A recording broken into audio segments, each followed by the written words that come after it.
In the next few minutes, my goal is to spare you all the mistakes that I have made so you can get your life back. Here are 10 lessons that I think you'll appreciate. Number 1, no one knows what the heck they're doing. I'm in a very privileged position where I work with some of the most successful leaders, CEOs, and founders in the world who've created ginormous brands, ginormous businesses, and if there's one thing they've shared with me, is that they're just figuring it out as they go. It's very easy to look at successful people and think, oh, I wish I knew everything like them. I wish I had the answers. But the people who truly succeed in life are the ones who have no idea what they're doing. They just believe in themselves to figure it out. If you've heard of the term imposter syndrome, it means that we don't quite believe in our abilities. We think we're in the wrong place. We don't deserve success. Just about every successful person I know has that, and it's required. Because think about it. If you are doing something that's never been done before, how do you know what you're doing? You don't. And that's what separates leaders from those people who are not leaders. Willing to go where no one has gone, willing to go where there is no instruction manual of what to do. Because if you already have a path to follow, you have some amount of certainty, meaning you have some sense that if I do this thing, I will get this result. But leaders are willing to walk in the dark when they have no idea if there's light at the end. So no one, even the most successful people in the world, know what they're doing. They're just figuring it out. Number 2, complaining is for losers. And if you are surrounded by people who complain, you should get rid of them as soon as possible. I remember my first job was working at a hair salon. I used to sweep hair. I was a receptionist there. And I used to complain about my job all the time because the phone would ring all the time and I had to pick up the phone and make appointments, and the sound just really bothered me. So I would complain about it all the time. And a friend of mine got really sick of hearing it, and he said, are you just going to complain about it, or are you going to do something about it? Because if you're not going to do anything about it, I don't want to hear about it. And that really stuck for me, because then why am I verbalizing it? Why am I sharing my negativity with other people? I've come to realize, after listening to a lot of people complain, there is virtually no benefit to complaining. No benefit whatsoever. Because what is complaining? You are in a situation and you are unhappy about the situation. If you are doing something about the situation, you can talk about what you are doing. If you are not doing anything about it and you continue to persist in that situation, that's your fault. That's on you. So I feel like just venting to other people, just sharing your negative state is not a good habit. Now, listen, there are times when you need support, you need to get someone's reflection, that's okay. But if you develop the type of personality where wherever you go, you start complaining, people will not want you to be around them. And this can be small things where if someone cuts you off in traffic, or you have to wait for a table at a restaurant and you turn super negative and you start complaining, it tells me a lot about you as a person, and that's not the type of person I want to be around. And I used to be like this. I used to just find reasons to be upset about something. In fact, I still have that. Sometimes my girlfriend will take a little too long to order at a restaurant, and she'll be looking at the menu for 10 minutes, and I'll just be like, how long is this going to take? Can you just pick something? And I have to catch myself. Okay, Asra, calm down, relax, stop complaining about this, let her do her thing. So don't complain. There's no benefit whatsoever to you complaining. Lesson number 3, focus on the what and not the how. I used to think if I have some sort of a goal I've set, let's say I want to make $1 million tomorrow, I need to know the exact steps to get to that $1 million. Okay, what business do I have to start? What kind of clients do I have to work with? What kind of pricing do I have to do? Which school do I have to go to be successful? I have to know all the steps. And if I know all of the steps, now I know what goal I can set. So in other words, my goal was limited by my existing knowledge. Isn't that weird? So what ends up happening is I set very small goals because I don't have a lot of success in the past, and I'm setting goals based on my current skill set. I'm going to underachieve every single time. So the trick with goals is to think about what you want. What do you want to accomplish? And then let the how figure itself out. Because if you say, I want to get a $50,000 job. Okay, now you know you can go online, you can apply for some jobs, you can look at different industries, and you can get that job. But if you said, I want to get a $500,000 job, or I want to get a position that pays me $500,000, a lot of things in your life will immediately be deleted. Now you know you can't apply for that entry-level position. Now you know you can't go into certain industries. Now you know you don't have 4 years to get a college degree. Maybe now you start looking into investing in business and other avenues to make more money. You start thinking differently. Do you have the answer? Do you know what to do? No. But you know what not to do. So for me, I have now focused on, hey, this is the big goal that I have. I want to achieve this big thing. I don't know what I will need to get there, but at least everything I don't need will be pushed away to allow space for what I do need. So I'll give you an example. I'm moving from the coaching space to the speaking space. I'm on stage, I'm delivering a lot of talks, and I'm doing too much coaching right now. I want to cut back on that. So I was thinking, how am I going to do that? I don't know much about the speaking circuit because most people reach out to me and I come to their organization. How am I going to go out there and put my name out there? Okay, I'm going to stop taking clients. I'm not going to work with too many people this month. And naturally, when I did that and I started telling people about it, someone said, oh, you should talk to this guy. You should talk to that guy.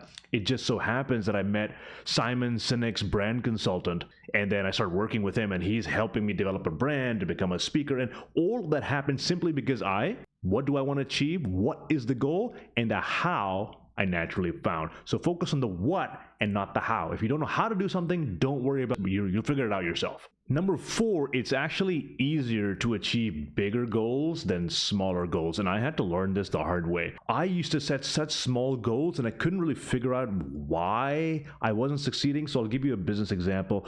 When I started public speaking coaching, I was coaching students, I would coach early career professionals, I would coach managers. And every single time I would do that, I noticed that they were very resistant to any kind of coaching. So if I would say, hey, try this, try that, they would try it one time and, oh, this is not working. I don't want to do this. I want a refund. This thing is crap. And I had a lot of negative experiences like that. And I couldn't even budge them on the price, where I would tell them the price and they would negotiate. And I was working with tons of clients every single month and I wasn't making money. I was stressed out. No one was getting good results. I couldn't figure out what was happening. So I met a client of mine, funny enough, and then she convinced me. She said, Yasser, you should significantly raise your price. I mean, not just a little bit. Raise it so much that it will terrify 99% of people. And I thought, wait, how is that going to help? That's going to kill my business. And it actually did, because for the first few months, I got nothing. I got absolutely nothing.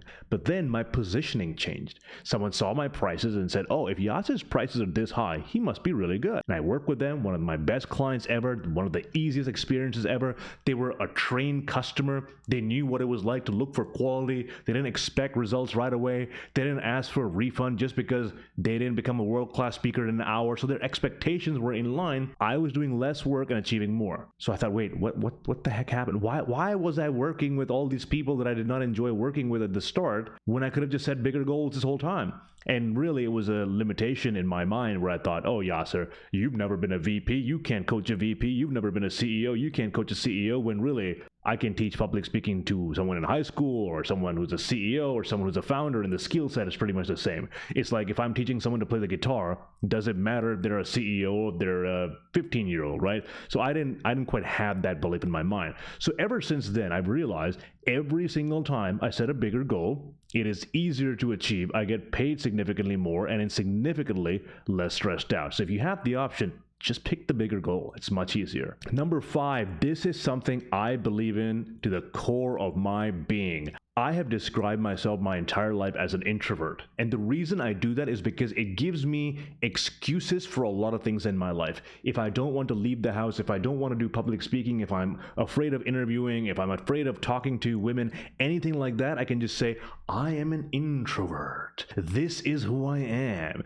And all of these things that I suck at is because I am an introvert. So I would hide behind this identity of being an introvert. And I had reaffirmed that over and over and over. I would remind myself of this identity. And I realized when I started doing public speaking training that it only took a couple of days to just completely change that belief. And what I realized was, it's not my identity, It's simply a lack of skill. Instead of saying, this is who I am and who I am not as a person, I now say, these are the skills I don't have, and I need to get them. And I fundamentally believe, I call this the 10 good day rule. If you just do something for 10 days straight with no excuses, there's something that unplugs in your brain where you start to believe it's possible. So if you've never spoken Spanish before and you want to learn Spanish, and I say, go download Duolingo or go work with a coach and every single day do a one hour class or a 20-minute conversation in Spanish. By the end of the 10 days, you will have picked up enough Spanish where you feel, hey, I've actually learned a few words. I can have a little bit of a back and forth. I'm getting better at this. Let me continue. So if you do anything for just 10 days straight, if you want to go to the gym for 10 days straight, in fact, I couldn't quit sugar for the longest time. And I told myself, Yasser, I just want you to not eat sugar for 10 days straight. That's it. You can have whatever else you want, just no refined sugar. That's it. So I replaced it with fruit. I would have pineapples and bananas. I would let myself do that a little bit. I just held off for 10 days. And after that, I had quit sugar for 2.5 years. 2.5 years. And then someone got me a really good birthday cake and I plowed it and I got back on it, but then I quit again. But I fundamentally believe if you just follow 10 good days, the 10 good day rule, pick one thing you want to get better at. If you want to get better at speaking, if you want, and by the way, I have a whole 10-day speaking challenge, which you can find in the description, which is exactly based on this principle. Just do something for 10 days straight. By the end of it, sure, you might not be world class at it, but that belief will have broken away. That belief that, oh, I don't know if I can do it. You'll have shown yourself that you can be consistent, you can stick to a goal, and you can make a change. Just do it for 10 days and it'll change your life. Number 6 is forget your flaky friends. Forget your flaky friends. This means that if you have friends who set a time with you and they don't show up, they do not respect your time. If they don't respect your time, they probably don't respect your goals. They're probably not the right people you want to surround yourself with. And I'll tell you a conversation I had. I have a friend of mine in Dubai. Him and I have started our business around the same time. And we have a consistent weekly meeting time where we are accountable to each other, we talk about our goals, and we share what we're doing. 3 weeks in a row, I slept really late, and I woke up really late, and I couldn't meet the meeting. And he knows if I don't show up in the call, it means I'm still asleep. The third time he got on the call with me, he said, Yasser, I really don't appreciate how you don't tell me our meeting is canceled. This is the 3rd week in a row. And I've never had him say something like that to me, but it was so important to hear because now he was drawing a boundary in what he expected from a friend. Now you might think, well, what kind of friend is this? Why is he so tight? You have to hold your friends to a higher degree. And in that case, I was just being lazy. I was sleeping related to the afternoon and I wasn't showing up. I could have given him an advance. But if you have friends who often cancel on you, who say they're going to do something and then they don't do it, who make you promises and they don't show up, who say, yeah, I'll be there for your birthday, and then they don't show up because something happened in their life, cut them out. Cut them out because they clearly do not prioritize you. And I'll tell you this. I remember I had a weird traumatic experience. I was 12 years old. I invited 4 friends of mine from summer camp to my birthday party, and none of them showed up. And we had balloons, we had cake and everything, and I spent the entire birthday with just me and my dad eating cake, and I was just crying like crazy. And something just set itself in my brain where I realized, hey, if someone makes me a promise to show up in the most important day of my life as a 12-year-old, and they don't show up, I don't think I can trust them for anything else. So really filter your friends. If they're flaky friends, get rid of them. Forget flaky friends. Number 7, this is a piece of advice that will change your life, that will change your business, that will make you stand out everywhere. I had a client of mine, Shannon Klingman, the founder of Lumi Deodorant, and she was, earlier on I mentioned a client of mine told me to raise my prices. She wanted to work with me, and I was so busy working with people. I had so many clients. And she got on a call with me and she said, Yasser, I want to work with you. And I said, listen, I don't have time. I cannot take on any more clients. Can you work with somebody else? And she said, I've seen your videos. I want you. How much do you charge? And at the time, the biggest price I could think of was $5,000. I said, hey, listen, it's $5,000. I know it's too much. You can go to somebody else. And she just looked at me and she said, that's it? That's all you charge? $5,000? That's it? I'm thinking, what is this lady on about? 5,000 is a lot of money. And I thought you were really good. I thought you were the best in the world. Why are you charging $5,000? And I just couldn't understand what the heck's going on. So then her and I worked together. And afterwards she said, Yasser, you know I would have paid you $25,000 for this work, right? And I'm thinking, $25,000? What the heck? How would you have done that? There's so many coaches out there who you could have paid like $100 an hour. She told me something very powerful. She said, Yasser, my company, Lumi, it's the world's first full body deodorant, meaning it's not just for the armpits. You can apply it everywhere to prevent odor. And by the way, I'm a huge fan of all of her products. They're amazing. And the reason my business is successful, A, the product is amazing, but because it's different. I'm not competing with all the other brands that are targeting the armpits. I went in a completely different category. I was being different, not better, different. So Yasser, try to find a way to be different, be better at being different. So then I thought, okay, how can I be different? And that's when I realized I need to be the best CEO speech coach. I don't want to be the best communication coach. I just want to work with CEOs. So I went, bought the domain, Speak Like a CEO. I changed my branding, Speak Like a CEO. All of my clients are CEOs. All the people I work with, CEOs. Sure enough, when someone's a CEO and they say, hey, I want a public speaking coach, they go to some people's website and it says, we work with managers and this and this and this and this and our architects. And then they go to my website and it says, just CEOs. Immediate differentiation. And now there's other things I'm doing as well, like writing a book, creating my own terminology. But if you can find a way to be different somehow, not better, different, you will stand out, because you don't want to do more of what everyone else is doing, especially in the business world, especially in the branding world. Even if you're looking for a job, what makes you different is your story and your personality. And unfortunately, when we go into a job, that's what we suppress the most. Oh, I want to act like everybody else. I have to be all professional. I have to suppress my personality so the real me doesn't come out. No, the real you, the different thing that you bring in, that's what stands out. And that's why when you look at people like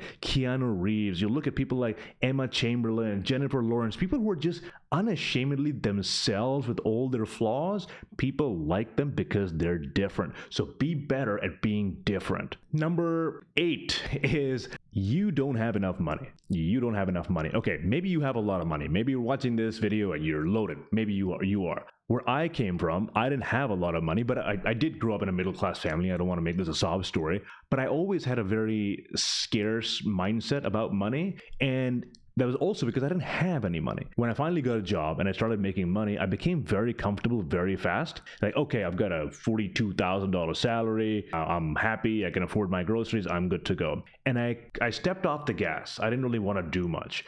And same thing happened when I started my business. Then my salary tripled from there. And then I stepped off the gas. Okay, I'm good. But then things happen in life where my family was going through issues. I had to send money there. I had a really bad back issue, which I had to get checked out, which I'm still getting checked out. That costed a lot of money. The tax bill showed up. I had to pay that. No, I wasn't prepared for that, which I should have been. And all of these tiny things start popping up. And I went back to Pakistan to visit my family, and I saw that they were saving money and just not buying the things they needed. And I was asking my dad, like, why are you living like this? Like, why are you not spending money on the things you need? And he said, oh, we're really trying to save money. And I said, screw that. I will send you money.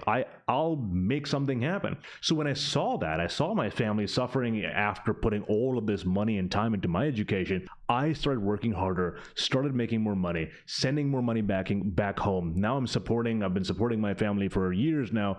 I came to realize that just when I thought I have enough money, I really don't. I really didn't have enough money. So the difference between having money and not having money is how many conveniences your family can afford. What kind of experiences can your family afford? What kind of medical bills you can pay? I know I had such a negative look on money. Oh, if I have more money, I'm going to be this greedy person. No. If you want to give your family the best life, you need to have more money. And I think because I didn't have a lot of money, I would cope and I would say, oh, I don't need money. Money is for evil people. But then when the bills start racking up, when the family can't support themselves and there's health issues and you got to pay the bills, now you realize, oh man, I should have found a way to make more money. So I try to live my life as if I don't have money, not from a perspective of I'm greedy, but I want to make enough where my family is safe. And if you're in a position where you're not quite there, I don't want you to settle. I don't want you to settle. Don't be greedy, but don't settle when you can be making significantly more to improve the quality of your life for yourself and for your family. Number 9, this is one that I feel like I'm gifted with, but sometimes I fall off, and that is an insane amount of urgency in life. I just bought this little calendar thing. It's called Your Life in Weeks. Essentially, it's these dots on a little chart for every week of your life, and it shows how many of your weeks have gone by, and every single week you scratch one week off. And I bought it because I want to see how fast time is going, because sometimes I'd be in my room for weeks and I don't know what the heck I've done that day. I don't know what I've done last week. I don't know what I've done last month. And the next thing you know, an entire month has gone by, years have gone by, I've achieved nothing. So when I'm scratching those weeks every single week, I feel it, oh man, time is going by. What have I done? Now I'm reflecting on it. Now I'm acting as if I have urgency. So now, every single week, every single Sunday, I give myself 1 to 3 things to achieve that week. And then the following Sunday, I review if I've done them, and then I set new ones. And usually I set it for like a 7-day goal, and by Thursday or Friday, I have already achieved that goal. Like, for example, I'm looking at my board right now. I've already achieved most of it. I just have one tiny admin stuff to do, and then it's done. But I'm operating from a weekly objective standpoint. Now with goals, the problem with New Year resolution goals is people set big New Year resolution goals, and then they check it next year. You see the problem here. The problem is you will never know if you're still doing it. So you need to shrink the frequency in which you are monitoring your goals. So if I said, let's say you wanted to lose weight and get in shape or something, right? And you stepped on a scale one day and you don't like what you see. And I say, okay, step on the scale in 1 year from now. And you step in a scale 1 year later, and guess what? Nothing has changed, or maybe you've gotten worse. Instead, what you could do, what if I told you, step on that scale every single day? Every single day. Now, every single day you're looking at the scale, seeing it not moving. It's reminding you every single day. You're getting that feedback much more frequently, and now you will take action much faster. So I try to work in weeks instead of years. I'll set a weekly. Of course, you'll have bigger goals too, but I'll divide it into weekly goals, and then I will measure and measure. The more you can look back at your life, the more frequently, the better, and just operate with a sense of urgency, because like I mentioned, health problems can come up. You think you have time. Tomorrow someone might get hit by a bus. Tomorrow you might have some big crisis. You might get something might happen. Hopefully it doesn't happen, but we can't just operate from a premise of we'll live forever. We think we do. We think we're invincible, but anything can happen at any time. So I try to operate my life from a state of an insane amount of urgency. Everything needs to happen right now. And number 10, I'm really proud of sharing this story. Number 10 is that it doesn't matter what your circumstances are. You can make it. I had a video editor that I work with, and one of the best video editors that I've ever worked with. His name is Devas, and I found him on LinkedIn. I saw some of his work, but I had never really spoken to him or anything. I just got referred. I had a few WhatsApp back and forths with him. I said, hey, here's my video, go edit it. And this was back in the day too. He edited it, and one time there was a small issue with the video, and I said, hey, let's talk. I'll show you what the issue is. He came on Zoom, and he turned on his camera. And he looked like he was 15 years old. And he had a whole customer service team and people editing videos on his team. And I said, wait, you're the guy who has a video editing team? You're the one who's giving me customer service? What's happening again? And he said, yeah, that was me. And I was just, wait, how is that even, how are you doing this? Why did you start this business? Shouldn't you be in school? And then he told me that his dad used to be a journalist, and his mom, she literally sold her jewelry just to put food on the table.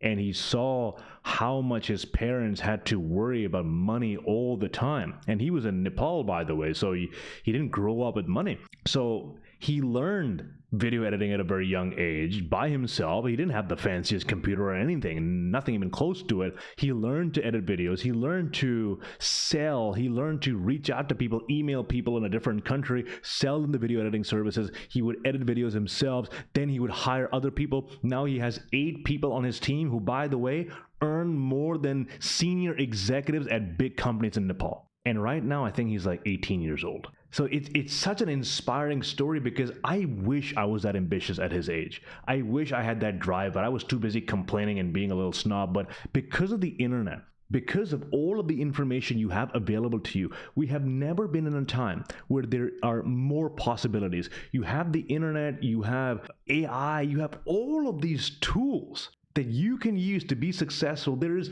no lack of information. You want to get fit, you want to get rich, you want to party, you want to get better relationships, whatever you want to do, you can learn to do it on the internet. So you are privileged enough to live in a time where you have all these tools available to you and you can make anything happen if you set your mind to it. I hope you enjoyed these. I'm trying to improve your life with my videos. Let me know if this was helpful, and I'll see you in the next one.